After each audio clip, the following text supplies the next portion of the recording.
All right, you log into Aviso, and the way I've done that is I've just come right up here and I've gone blueridge.avisoapp.com, and then it says Aviso app advisor home. But after you log in, this is where you'll end up. Okay, but what we're going to do right off the bat is we're going to come here and we're going to click the student tab, and now I can see everyone. This is everyone that's in the Aviso app for the entire school. And then if I click caseload, that'll show me just those things that are populated, that are students that are on my advisory list. Okay, with that said, you can also then create filters within that caseload, or filters from the entire school if maybe you're an administrator and you're trying to sort of dig into what's going on broadly. Okay, with that said, what I'm going to do right now is show you how to create a filter. Okay, so what I'm going to do is I'm going to come up here and click filter. Once I click filter, then I can come over here and I will name it. I'm going to call it my caseload, but I'm going to choose from everyone. And I'm going to go down to my advisor name, and I'll be there obviously. And I'm going to put in Meredith. I've gotten her permission for that today. And then anyway, I pull up Meredith, and then there's her caseload, and I see that there's 205 people at the top of it. However, I click the filter, I come over here, and I say, I'm only looking for people who are registered for spring semester. I hit apply. Now it's gone down to 189. So the caseload now doesn't include those people who are not registered. So that's pretty helpful. Okay, now I'll come over here and I can choose another person's caseload. I have several, obviously, and I'm going to edit a filter I already have. And I'm going to come down here and I'm going to choose and create a filter of that registered for spring, but not for summer or fall. And that is from my caseload or from everyone, depending on which way I wanted to go with that. And then I come down here and see that's where I put that in. Registered terms include, but they exclude summer and fall semester. So this is a very valuable one for us to know who has not registered yet. And I can create some messages to that individual, or those individuals rather, that says, hey, you need to register, and you can make this start shortly after the semester has begun. Okay, so you can see how that's set up, and you can also do this for your role in the college. You can come up here, you can choose caseload or everyone. So that's really nice, but if you scroll back down, you can see you can just choose a given program, maybe a program that you're over, and this is a great way just to see the numbers, even if you're not knowing the individual students. So I can put a tag in there that says any of those things. I'll hit save it. Now that filter is ready to go. If I click on that, I see there's 2,162 people in that particular group that are registered for spring 21, but not summer or fall. And then I can set up some messages to those individuals. I click message here, or I can set up an alert, or I can make a note about that group. There are a couple more filters we can make here.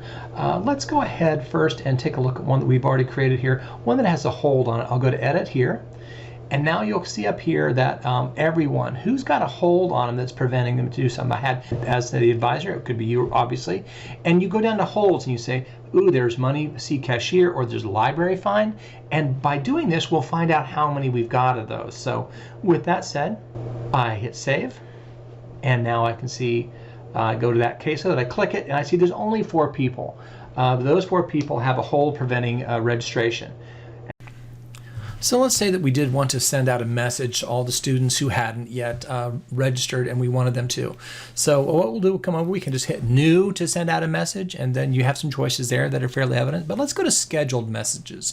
Within scheduled messages, we're going to go ahead and create one, and it can be either recurring or a one-time message. Maybe there's something I always send out at a certain point in the semester, and I can just sort of set those up in advance. So they'll be scheduled, but they'll just be sent a single time. Okay, but instead what I want to do today is talk about a recurring message, something that I want to have sent out every like 10 days or so. So I'm going to click recurring message, and then I can make it run every, say, 10 days, and I'll have it start on, March 8th or 10th or what have you. I want to make sure they've got a few days before it's sent out. I want to make it active. If I shut off active, it won't be sent. It can go as a text message if we have that set up. Presently, we do not. Or it can go out to their email. And then I can go down and choose the filter I want, those who have registered for spring 21 but not for summer or fall. Okay, it can go to their institutional email, or we also have, of course, their personal email. If you want to send it to both, that's not a bad idea necessarily. And the subject, hey, it's time to register. Okay, then I come down here and I want to personalize it. So I click insert, I click student, and then what I do is it's going to come out to their first name, hey Joy or what have you. And then I'm just going to put in the simple message I'd like here. It's time to register for your classes. But when? Well, I'm going to put in maybe a certain program. Okay, so the student program And then from there, I'm going to say I want to create a note from that message. This note is going to let me know that I did this. And if it's not private, then other people can also see that I did it. Okay, and I forgot to put in what time it's going to run. I'm going to run it at 10 a.m. on those days that it's sent out. And then, so this is pretty much set up to go. And now if I hit save, this will start on that date. It'll be sent every 10 days. But as people have registered, it'll fall off that. I can come back here. I can make it inactive at a given point in time. Okay, so we looked at filters and messages primarily. Of course, filters is just a fashion for getting a subgroup out of a larger group that you want to follow, track, or send a message to, make a note about, or send some alerts. There's a lot of functionality here that we haven't covered, but right now we have covered sort of the basics of how to create a filter out of what your caseload or out of the entire group, and then how to send a message to those, how to make a note about those individuals. When you do this, try to do very low stakes efforts right out of the gate, and be very careful not to include like the entire student body, because we do have the ability to make errors on that scale as well. Anyway, there'll be more of these coming along really soon.